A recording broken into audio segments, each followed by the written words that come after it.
educational program sponsored by the General Auditing Commission, which so intend is to bridge the gap between the public and the Commission. Today, as our guests are Liberia's Chief Auditor, Robert L. Kebe, and Mr. George Gu, Manager of RT Operations at the General Auditing Commission. Our focus here today will be on three cardinal topics: audit standards, e-library, and e-workflow development. And I'm your host, D. Edwin Clark, being ably assisted by Ms. Jackie Cheeks, our media manager. You're welcome to this program. Just stay tuned as we educate you on unfolding developments at the General Auditing Commission. Mr. Kebe, once again, you are welcome to the program, Talking Audit. Thank you, Mr. Clark. Let's just start the ball rolling, and we're expecting Mr. George Gu to be part of the discussion, and in a moment from now, he will be joining us here in the studio. Mr. Kebe, once again, welcome. Let's start the ball rolling. Mr. A.G., we appreciate you coming back to the show, given your busy schedule at the times, and this show is intended for you to continue your discussion on the structure of the General Auditing Commission and the recent advantages of leading to the restructuring process at the GAC. Can you let the Liberian people know why you decided to restructure the Commission and the benefits to be gained from the action? Well, thank you, Mr. Clark. Of course, the last time I said I would come back sporadically, and we have just made some, added some new technology to the institution, and I decided to come back and let the public know exactly where we are with respect to the progress that's been made at the GSC. One of the things that I want to talk about first is that we have developed an e-workflow development. We have filled the position for e-workflow development at the GSC. Because of the very low number of audits that were done, one of the reasons why we had lag in that area was because there was no technology at all at GSC. And in order to facilitate the audit process, you have to have some automated solutions. So the e-workflow development department is responsible for developing workflow, which are systems that will aid in the progress of auditors as they get on the field. Because if you do all things manually, then it becomes difficult for the auditors to work. So what we do is that we have an analyst that goes around with both the business and technology experience, who goes around from one audit engagement to another and identify areas that we can automate. For example, we are automating a reconciliation process for the extractive industry, LETI.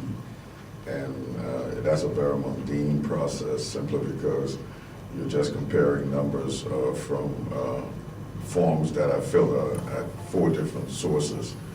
And if you're looking at hundreds of pieces of paper and you're just comparing numbers, you can automate that process, automate the form, and so that the 4 different sources can electronically submit that information, and then the comparison will be done automatically online. So that's an example of why we automate some audit routines. Yeah, again, let's go back to the question relative to the restructuring of the GS in terms of its organizational chart and its benefit for the Commission. Yeah, okay. Back to this chart, then we have also, besides the e-workflow development, we have e-library, another department, e-library and data warehousing. In the past, we and I mentioned that on the first show I was on, which was the maiden voyage of the show. What happens is that we have 2 advantages for having an e-workflow, not the e-workflow, but the e-library and data warehousing. One, you save a lot of money. Yesterday we had about maybe up to the tune of $40,000 worth of printers that were sent to the GAC through donations from the World Bank.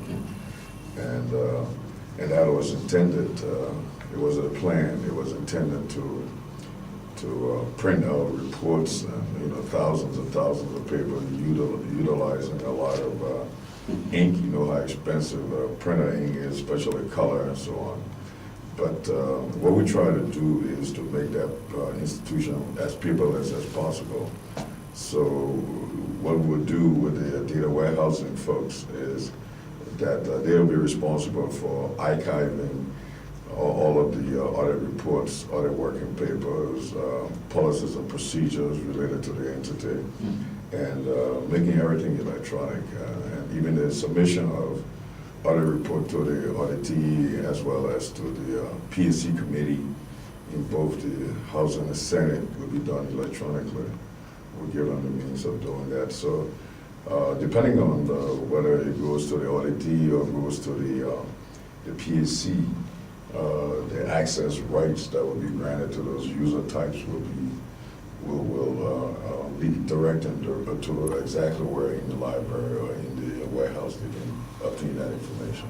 With your explanation relative to the number of achievements at the GC with emphasis on these systems being introduced at the Commission, what can you boast of in terms of specific that somehow transform the GC from certain level to another level of excellence?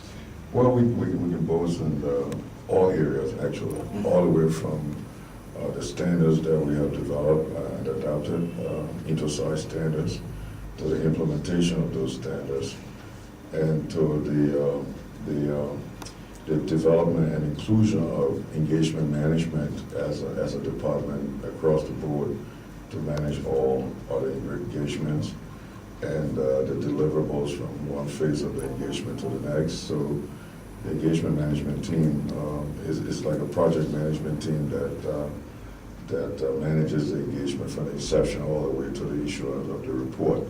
So that department is very responsive and very important. Another one is the rapid response unit that we have. We have uncovered a very major thing that occurred between the Ministry of Finance and Customs, and we are investigating that. That is very troubling. So we are going to put those guys on the alert, and then we'll go down and do the appropriate job.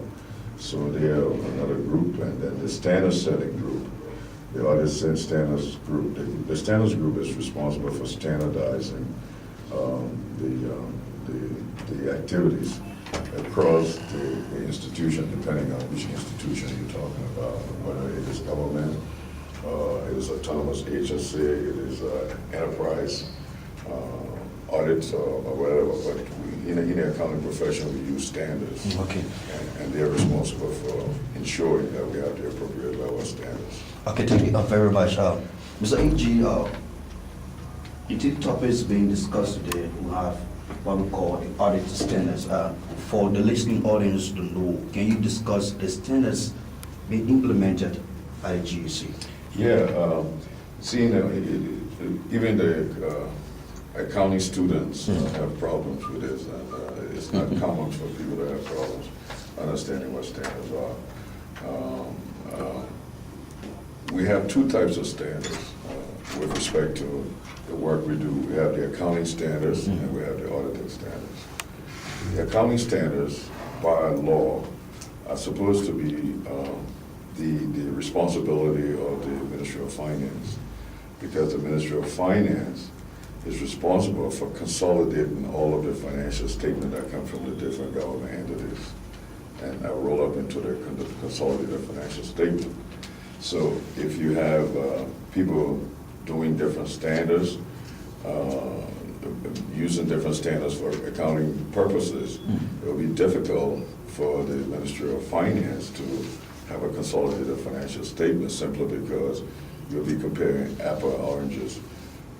When we came in the first program, I was accompanied by the director for enterprise audits. I think she identified, Malcolm Matthews, I think she identified during that program how the challenges she had with respect to government SOEs, state-owned enterprises like the LPRC, the water and sewer, and all of those profit-driven entities, using different standards, some using accrual-based accounting standards, some using cash-based accounting standards, some using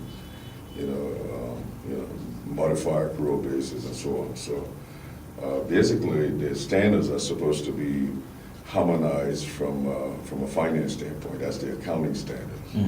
The auditing standards are the standards that we use at the GSC to conduct audits. So you have to conduct yourself.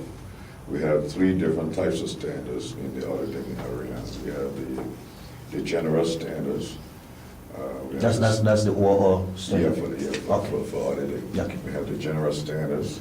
We have the standard of field work and the reporting standards. Thank you. And the general standards, basically what it says is that one of them, for example, you have to be proficient as an auditor. You have to understand the area you're going to be auditing in, and all that kind of general requirement for the institution as well as the auditor. The auditing standards has to do with the field work. When you get on the field, how you collect evidence. If you, for example, if we go to Ministry of Finance and we decide that, like in the case of the investigation we will undergo, we will determine what period we will be looking at, and we're looking at flag receipt and the validation of those flag receipts with respect to what government deposited in the central bank. So we have to devise a means by which we will select invoices that we want to look at initially. So yeah, in that connection, you talk about the 2 basic standards for accounting and that of auditing. Now, the question comes about, is the GSC responsible to set up standards in government? Yeah, auditing standards. Yeah, auditing standards. Correct. You mean that takes place in the process of conducting an audit or before the audit is conducted? Technically speaking, before the audit is conducted. Okay. Can you elaborate? Right, okay. And one of the problems, deficiencies that they had in the whole process in Liberia was that they expected the GSC to set standards within these entities and then do an audit. Okay. And they have kind of remediated that because they brought in the Internal Audit Secretariat that will work along with the GSC in order to set standards for auditing. So we're working closely with them. But to come back to the standards, the country has adopted certain standards. For example, IFSAS for reporting purposes. They're doing the cash basis now because, and that's not in their accounting profession, it's not a comprehensive basis of accounting, because when you exclude things you owe and certain other things and you go into the cash basis, it's not a comprehensive basis of accounting. So if to go to the modified accrual basis, which is what government should do, then you're accounting for an entity, more comprehensively than you would do if you did the cash basis. So I give you a typical example. If you said you want to understand how you, as an individual, are using your paycheck and how much you're worth, if you want to looking at how much you spend and not how much somebody owes you or you're credited to somebody, that's a problem. Because you want to look at what you spend as cash or what you receive as cash, because you could have taken in advance from your employer, you owe him, or, So when you're doing cash basis, you're looking directly at cash, cash disbursement or cash receipts. And that's kind of tight, because then what is, you don't have any accruals to look at that would tell you the big picture. That's what we call it, that we say that is not a comprehensive basis of accounting. But that doesn't preclude us as auditors. If you say you're doing a cash basis, we got to audit based on those standards. Okay. So we got to apply the appropriate auditing technique to suffice for the type of standards you use. We talk about 3 basic topics today, and one of the topics was the issue of audit standards, and the Auditor General has elaborated further on that topic, and we're just been joined by Mr. George Gu. He is our manager for RTO operations. Mr. Gu, he is the manager of RTO operations at the General Auditing Commission. As part of the Auditor General commitment to to transform or make the GSC more effective and efficient by reducing some of its low work and putting into place a number of systems. And two of those systems have to do with the issue of e-library and that of the e-workflow development. And you serve as IT operations manager. Will you mind, for the sake of the public, they want to know, when you talk about e-workflow development, what do you mean? Well, excuse me, thanks for the opportunity. And let me first of all just give you a quick overview and the responsibilities of the IT operations. Our sole purpose and responsibility there is to ensure that the architecture, the hardware and the software and other flow of information is intact. And as an IT infrastructure manager, I definitely have to ensure that my infrastructure that carries these information or e-flow information stable, reliable, and most importantly, they are up to date and on demand. As far as the workflow goes, that this is information. How does this information transcend from one user to the other, whether it's internal stakeholder or external stakeholder? How does this information transcend to them or is carried out? Part of my responsibility is to make sure that we have adequate technology to make these happen. Now, with your explanation, the question comes about, with all these technology being introduced at a GSC, how does it support the commission in carrying this work effectively? Well, first of all, we have to look at the overall vision of the organization. And the strategy or strategic plan for the IT has to be fully aligned with the overall business plan, overall business vision. And like I said in my last discussion here, I'm kind of fortunate that my boss, which is the AG, is very versed at information technology, so we cannot circumvent the process. You understand what I mean? So when you have somebody who knows what they want for the organization, my primary role is to execute with the information given me. And excuse me, I have that background to understand what he needs, and with the availability of the tools given, we're going to make those things happen.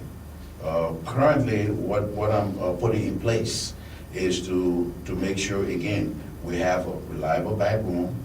So I'm putting fiber connection. We're going to have physical node to each of the users to make sure that there is no downtime.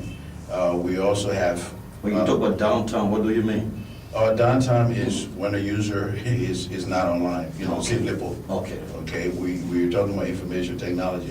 If you were using your computer and you couldn't access the network, you couldn't access resources from the server, that's a downtime.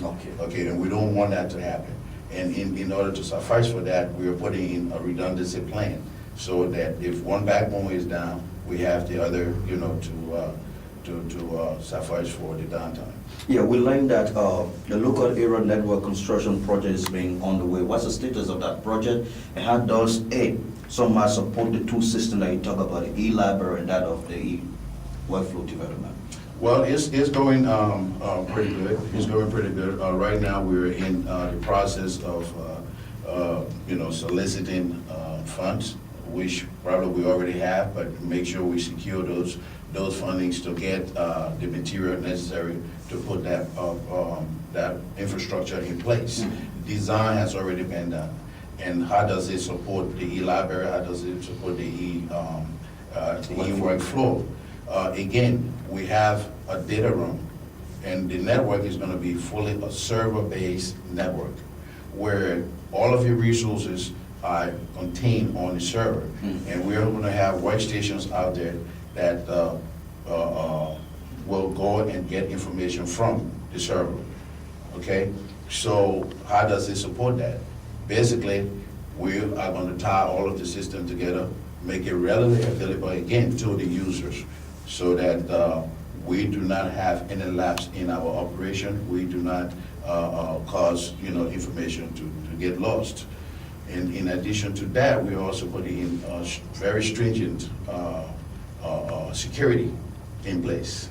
And you talk about security, we have employee security, we has to do with how the employees use the resources that are given to them, whether it's your computer, whether it's the software, whether it's the proprietary information of the GAC. So those policy has to be put in place by, allocating passwords, by allocating restrictions from what they can and cannot do. Yeah, Mr. Gould, you're talking technology and looking at the General Audit Commission, his purpose is to conduct audit for the people of Liberia. And in the auditing process, there should be respect for what we call the auditee in terms of confidentiality. And now, how can you tell the Liberian people when you go about conducting audit, it's their best? Let's look at 4 types of public data. We want to look at the public data, which is accessible by anyone, even on the outside or internal users. Then you look at the private data. Private data meaning what is strictly confidential to GAC. Okay, then you look at the confidential data which relates directly to the individual employees. And then we want to look at secret or restrictive areas. Those 4 areas are going to be highly secured. Make sure that we do not have any leakage of information.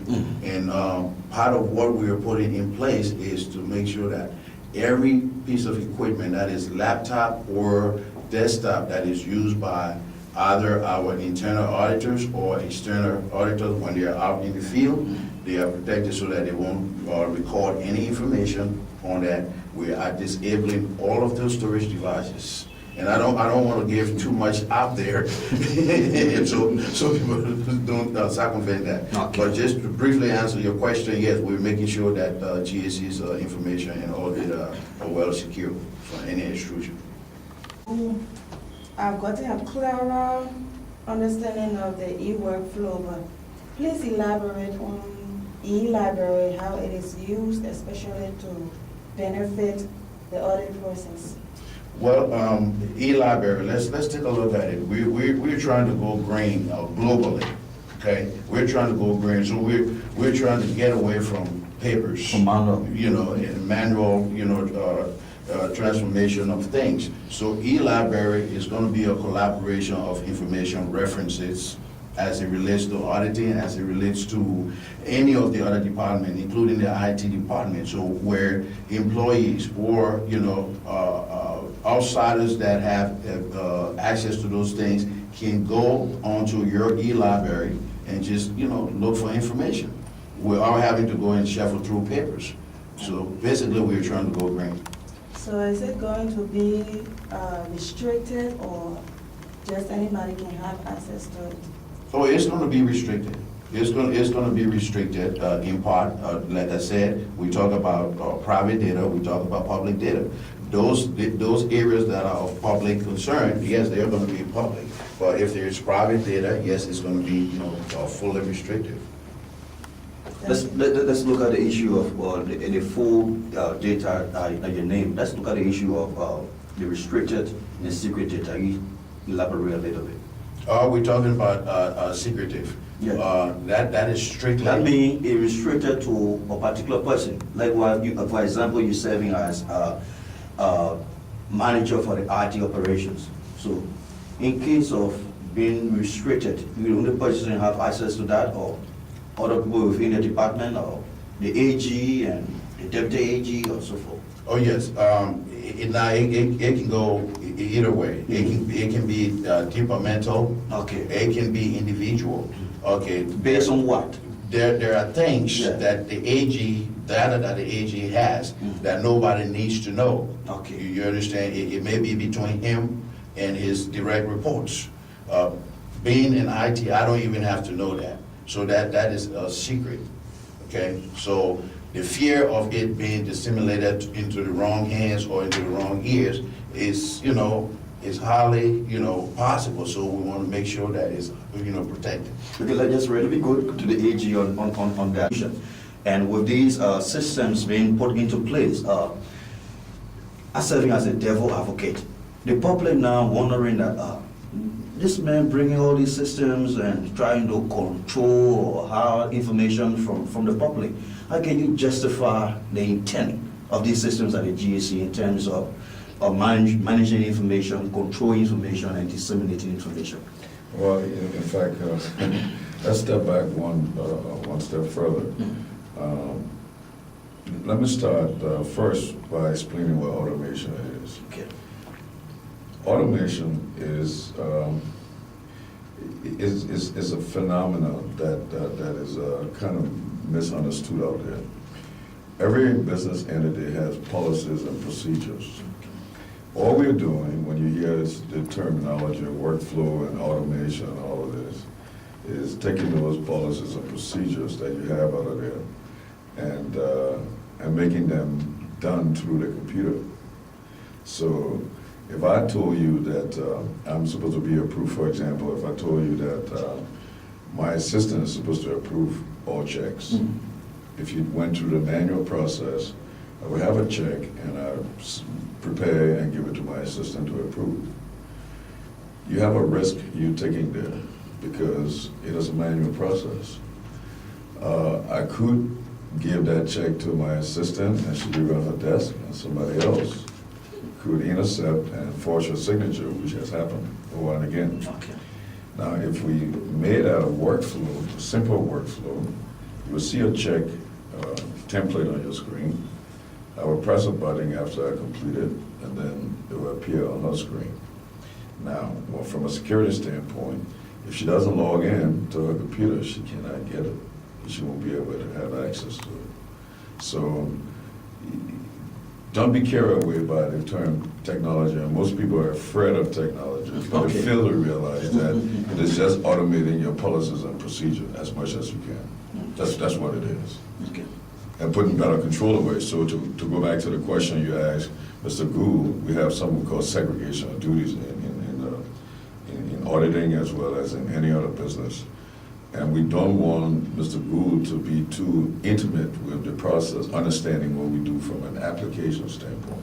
Okay. We don't want him to be an accountant. That would be the worst IT operations guy we would have, because then he can manipulate our data. Okay. So when you were asking him the questions about what would be in the warehouse, of course, he shouldn't know what would be in the warehouse. We should know what would be, or he should know their files and their electronic files. So when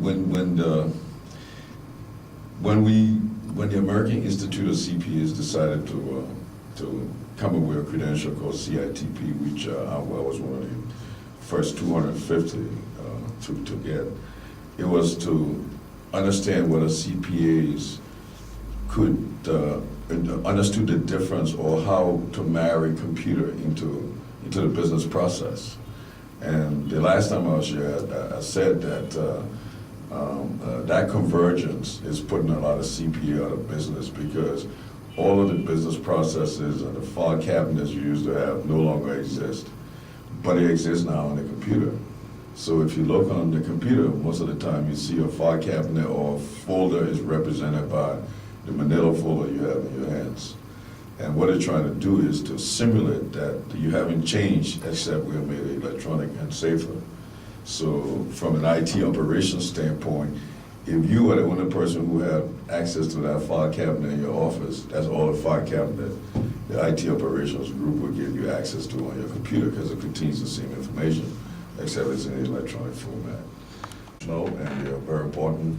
And from time to time, we'll be hiring folks to do those things, the function we do. We even have the program we're rolling out to elementary school, colleges, universities, so they can be aware of it and have some, we have a media center where we bring them in so they can get educated. It's important when you go to college to understand this stuff, because if you go to college and you graduate and come to us for a job, you got to be able to understand some of these basic things, and that's the challenge we have from time to time. Yeah, Auditor General, the major perception, although in the public, is that you have not yet conducted an audit. What is unfolding at the GC? Are you just sitting there and doing nothing, or is there an audit on the way, or what? Well, we have about good 35 audits that are ongoing, and if we have these recordings on the internet. So if you go to liberiagsc.com, just listen to what we just said and just keep listening, because you can't learn in a vacuum. Obviously, if you don't have the background, you won't know. So you just listen to what we just said 10 times, and it makes sense, then you'll know where we are. So the website is liberiagsc.com. Yeah, Or just go- public, member of the public can just go there. Yeah, You get to know what is go to the available. media center, and all of these shows are, you know, the recordings are there. You can play the entire thing back and just get educated about what we do. That's the purpose of the show. Thank you very much. Let's get to Mr. Gould. Just summarize for the benefit of the public your topics, the e-library and that of the workflow. Thank you, sir. Getting back to the e-workflow, earlier the AG kind of touched on the ISO and the 7 layers. Yeah. I quite didn't want to get too technical. Sometimes you lost the function in the process. Okay. But like you said, e-workflow, e-library, they're on the application layer.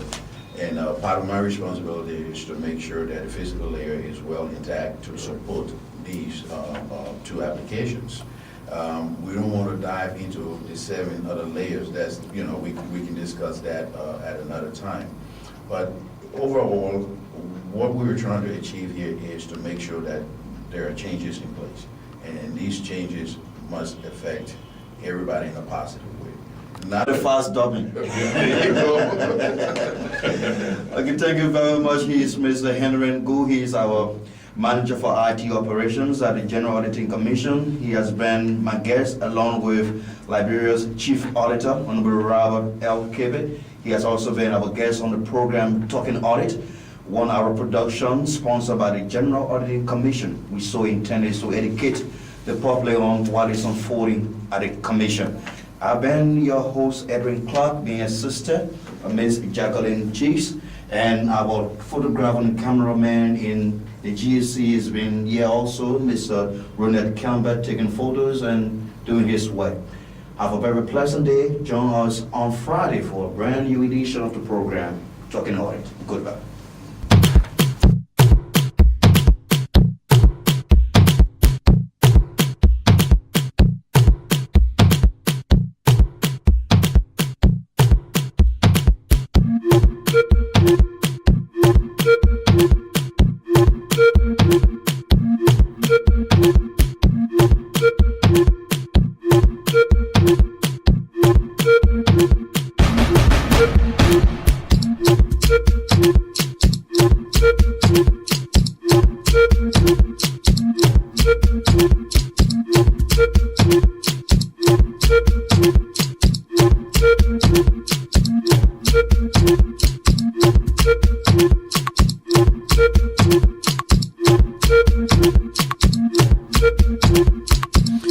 Good morning, listeners.